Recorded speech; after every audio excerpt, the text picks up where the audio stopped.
আসসালামু আলাইকুম। আমি নাজরিন সুলতানা, আঙ্গারিয়া উচ্চ বিদ্যালয়, আঙ্গারিয়া শরীয়তপুর। আমি আজ সপ্তম শ্রেণীর জন্য আরো একটা ভিডিও নিয়ে এসেছি, সেটা হলো কন্ডিশনালের উপরে। কন্ডিশনাল, আমি ফার্স্ট কন্ডিশনাল সম্পর্কে আলোচনা করেছিলাম। আজ আমি সেকেন্ড কন্ডিশনাল এবং থার্ড কন্ডিশনাল নিয়ে আলোচনা করব। এসো আমরা দেখি কি লিখেছি এবং তার উপর আমরা বিস্তারিত জানব। দেখো, আমি লিখেছি প্রথমে কন্ডিশনাল। কন্ডিশনাল যেটা আমি গত ভিডিওতে দেখিয়েছি, কন্ডিশনালের বাংলা হলো শর্ত সাপেক্ষে, অর্থাৎ শর্ত সাপেক্ষে কোনো কাজ করাই হলো কন্ডিশনাল। আমরা ফার্স্ট কন্ডিশনাল সম্পর্কে গতদিন জেনেছি। ফার্স্ট কন্ডিশনালের স্ট্রাকচার ছিল ইফ এর সাথে পাস্ট টেন্স, আর সেকেন্ড কন্ডিশনাল স্ট্রাকচার দেখো ইফ এর সাথে প্রেজেন্ট টেন্স ছিল। ফার্স্ট কন্ডিশনালে ইফ এর সাথে প্রেজেন্ট টেন্স ছিল, কিন্তু সেকেন্ড কন্ডিশনালে কি আছে? ইফ এর সাথে পাস্ট টেন্স, অর্থাৎ পাস্ট টেন্সের একটা সেন্টেন্স। সেটা পাস্ট ইনডিফিনিট হইতে পারে, পাস্ট কন্টিনিউয়াস টেন্স হইতে পারে, পাস্ট পারফেক্ট হইতে পারে, তবে অনেক কিছু হইতে পারে, কিন্তু আমরা অত কিছু বলবো না। মনে রাখবা, পাস্ট পারফেক্টটা পাস্ট টেন্সের মানে পাস্ট পারফেক্ট টেন্স বাদে। এই পাস্ট মানে পাস্ট পারফেক্ট টেন্স বাদে পাস্ট ইনডিফিনিট হতে পারে, পাস্ট কন্টিনিউয়াস হতে পারে, কিন্তু বেশিরভাগ ক্ষেত্রে হয় হলো পাস্ট ইনডিফিনিট টেন্স। তাহলে আমরা কি জানলাম? সেকেন্ড কন্ডিশনালের প্রথম স্ট্রাকচারে ইফ প্লাস পাস্ট, পাস্ট মানে বেশিরভাগ ক্ষেত্রে পাস্ট ইনডিফিনিট টেন্স হয়। পরে একটু কি লিখছি দেখো, পাস্ট কন্ডিশনাল। পাস্ট কন্ডিশনাল বলতে আমরা বুঝতে পারছি, দেখো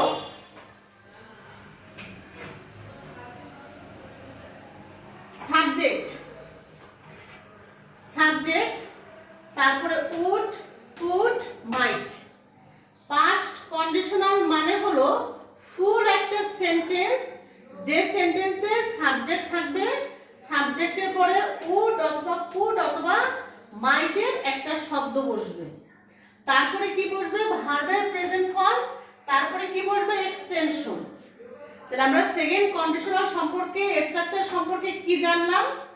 আমরা সেকেন্ড কন্ডিশনাল স্ট্রাকচার সম্পর্কে জানলাম, প্রথমে ইফ বসবে, ইফের পরে সাধারণত, আমি সবসময়ের জন্য বলি নেই, সাধারণত পাস্ট ইনডিফিনিট টেন্সের একটা সেন্টেন্স, তারপরে কি বসবে? সাবজেক্ট, সাবজেক্টের পরে উড, কুড, মাইট, তারপরে কি বসবে? ভার্বের প্রেজেন্ট ফর্ম, তারপরে যদি কিছু বসাইতে চাও সেটা তোমাদের ইচ্ছা। এবং আমি কতগুলো স্ট্রাকচার দিছি দেখো, 4টা স্ট্রাকচার দিছি। আমি আরো একটু বলি, সেটা হলো ইফ এর সাথে যে পাস্ট টেন্স ওরা একসাথে থাকে, যদি ওরা আগে থাকে তাহলে এটা বসবে পরে, আর ওরা যদি আগে থাকে তাহলে এটা বসবে পরে। তাহলে আমরা কি জানলাম? ইফ এর সাথে পাস্ট টেন্সের সেন্টেন্সটা যদি আগে থাকে, সাবজেক্টের পরে উড, কুড, মাইট প্লাস ভার্বের প্রেজেন্ট টেন্স বসবে হলো পরের সেন্টেন্সে, আর সাবজেক্ট সহ উড, কুড, মাইট যদি প্রথম সেন্টেন্সে বসে তাহলে ইফ এর সাথে পাস্ট টেন্সের সেন্টেন্সটা বসবে পরে, অর্থাৎ ইফ এর সাথে পাস্ট টেন্স আগে বসলে ওইটা বসবে পরে, আর ওইটা যদি আগে বসে ইফ প্লাস পাস্ট টেন্স বসবে পরে। আমার মনে হয় তোমরা একটু ক্লিয়ার হয়েছো। আমরা এখন উদাহরণ নিয়ে কথা বলি। ইফ ইউ কেম, যদি তুমি আসতে, ইফ এর সাথে কোন টেন্স আছে? Past indefinite tense. পরের সেন্টেন্সটা কি লিখব? সাবজেক্ট, সাবজেক্টের পরে উড, কুড, মাইট, তারপরে ভার্বের প্রেজেন্ট ফর্ম। যদি তুমি আসতে তাহলে কি করতাম? দেখো তো, সে আসতো, আমি যেতাম, আমি কথাটি বলতাম, অর্থাৎ দেখো যদি তুমি আসতে তাহলে কি করতাম? আই উড গো, আমি যেতাম। যদি তুমি আসতে, আমি তোমাকে কথাটি বলতাম, আমি তোমার সাথে ঘুরতে যেতাম, সে আসতো, যাই লেখো না কেন সাবজেক্টের পরে কি লিখতে হবে? উড, কুড, মাইট। দেখো, আই উড গো, আমি যেতাম,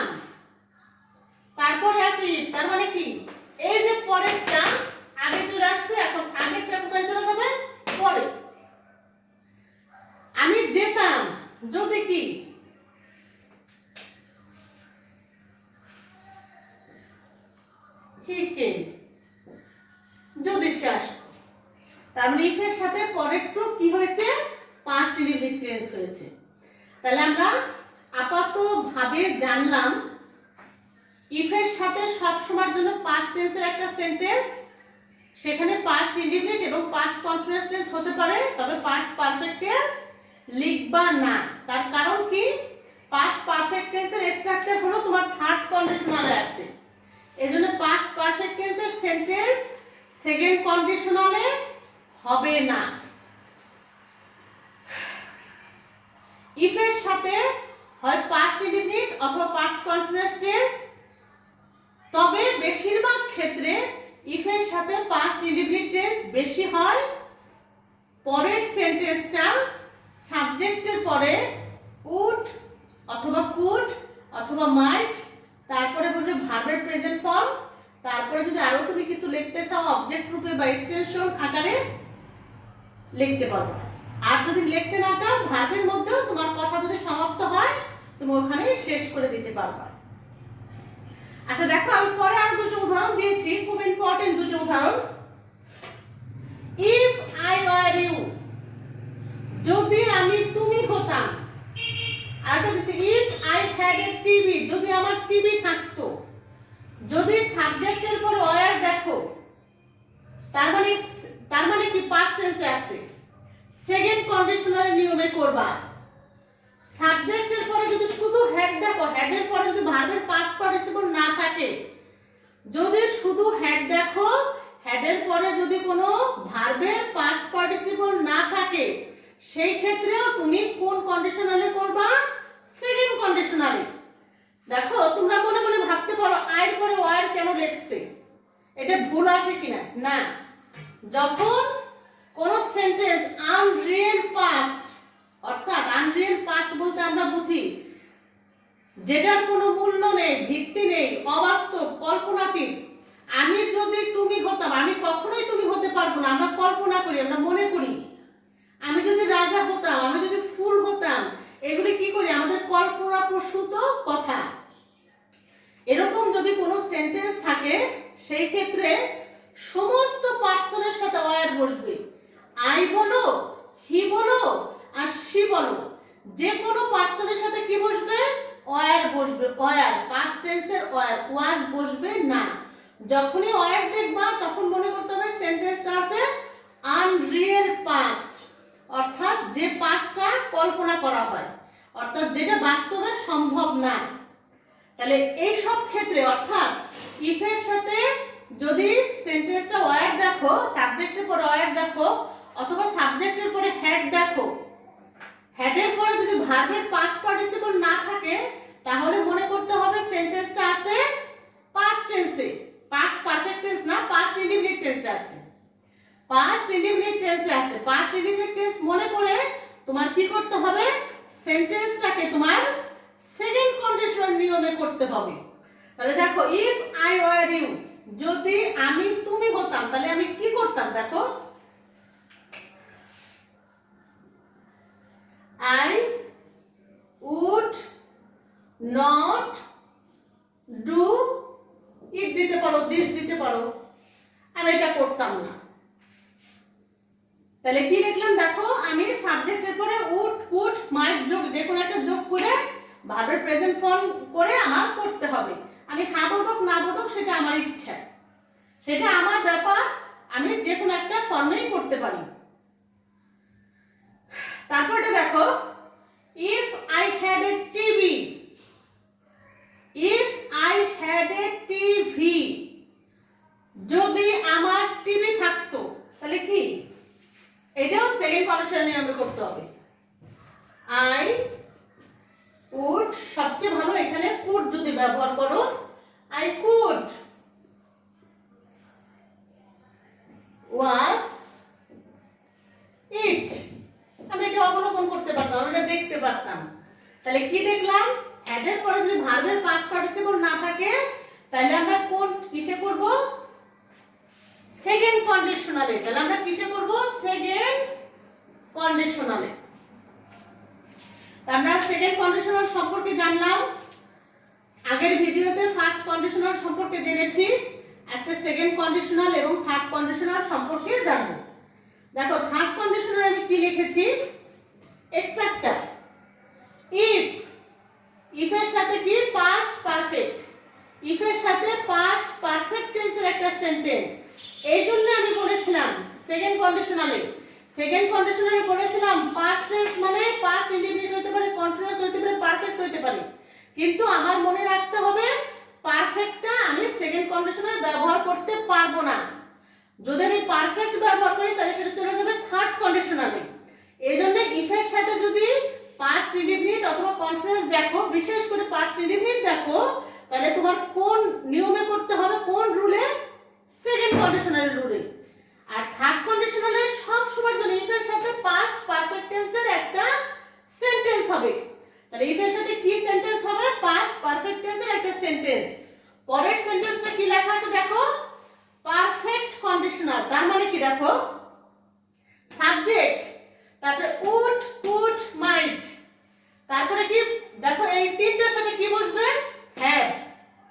তাহলে আমি কি বললাম, সাবজেক্টের পরে হয় উড হ্যাভ অথবা কুড হ্যাভ অথবা মাইট হ্যাভ, তারপরে কি বসবে ভার্বের পাস্ট পার্টিসিপল, তারপরে যদি তুমি আরো কিছু করতে চাও, আরো অবজেক্ট নিতে চাও, আরো ওয়ার্ড নিতে চাও, তুমি লাস্টে নিতে পারবে, কোনো সমস্যা নেই। তাহলে আমরা জানলাম ইফ এর সাথে পাস্ট পারফেক্ট টেন্সের একটা সেন্টেন্স হবে। তাহলে আমি একটা উদাহরণ দিলেই তোমাদের ক্লিয়ার হয়ে যাবে। দেখো if I had seen you before, টান দিয়ে গেলাম।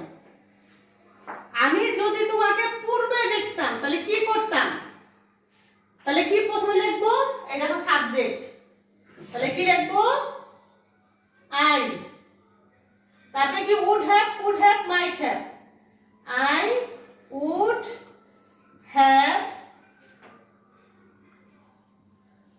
called you, দেখো আমি কি লিখছি, I would have called you, যদি আমি তোমাকে পূর্বে দেখতাম তাহলে কি করতাম, তোমাকে ডাকতাম। তার মানে কি আমাদের থার্ড কন্ডিশনের মূল কথা হলো ইফ এর সাথে যদি পাস্ট পারফেক্ট টেন্সের একটা সেন্টেন্স দেখো, তাহলে বিপরীত সেন্টেন্সটা হবে হলো পারফেক্ট কন্ডিশনাল। পারফেক্ট কন্ডিশনাল বলতে আমরা বুঝি যেখানে সাবজেক্ট থাকবে, সাবজেক্টের পরে would have, could have, might have বসবে, তার সাথে কি বসবে ভার্বের পাস্ট পার্টিসিপল, তারপরে যদি আরো কিছু দিতে চাও সেটা তোমাদের ইচ্ছার ব্যাপার। তাহলে আমরা থার্ড কন্ডিশনাল সম্পর্কেও জানলাম, সেকেন্ড কন্ডিশনাল সম্পর্কেও জানলাম, এবং আগের ভিডিওতে আমরা ফার্স্ট কন্ডিশনাল সম্পর্কে জেনেছি। আমি আরো একটা জিনিস দেখাবো কন্ডিশনাল সম্পর্কে। দেখো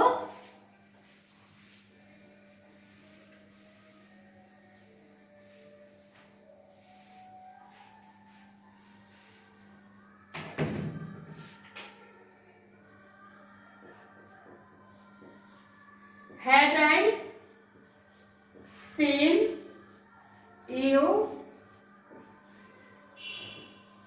before, যদি কখনো কোনো সেন্টেন্সের প্রথমে হ্যাড দেখো, যদি কখনো কোনো সেন্টেন্সের প্রথমে হ্যাড দেখো, হ্যাডের পরে সাবজেক্ট, তারপরে ভার্বের পাস্ট পার্টিসিপল দেখো। আমি আবারও বলছি, যদি কখনো কোনো সেন্টেন্সের প্রথমে হ্যাড দেখো, ইফ না দেখে সাবজেক্টের পরে যদি ভার্বের পাস্ট পার্টিসিপল থাকে, সেই ক্ষেত্রে তুমি থার্ড কন্ডিশনাল নিয়মে করবা। আরো একটা উদাহরণ দিচ্ছি।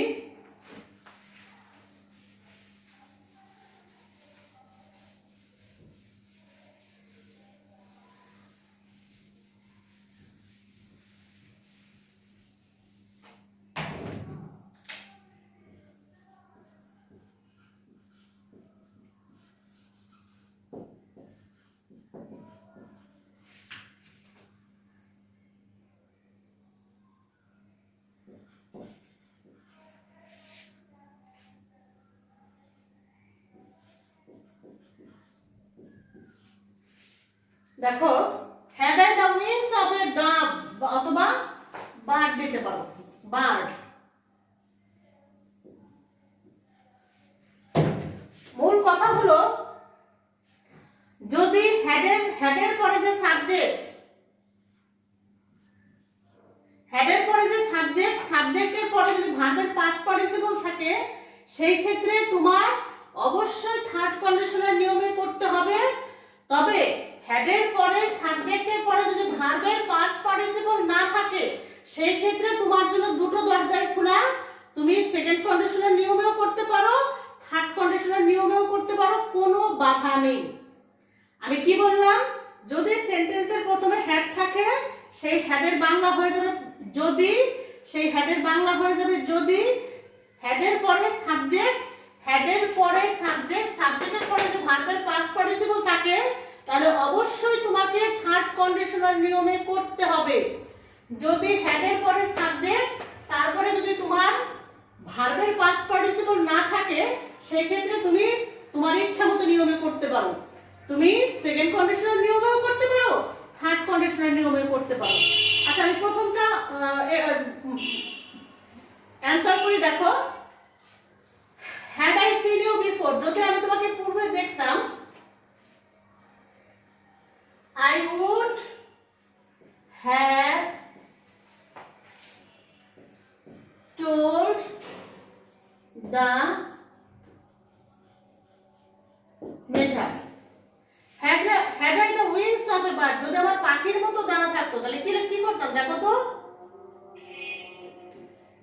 I would fly in the sky. এটা বললাম কিসে, আমি সেকেন্ড কন্ডিশনাল। আর একটা আমি দেখো থার্ড কন্ডিশনালে করব।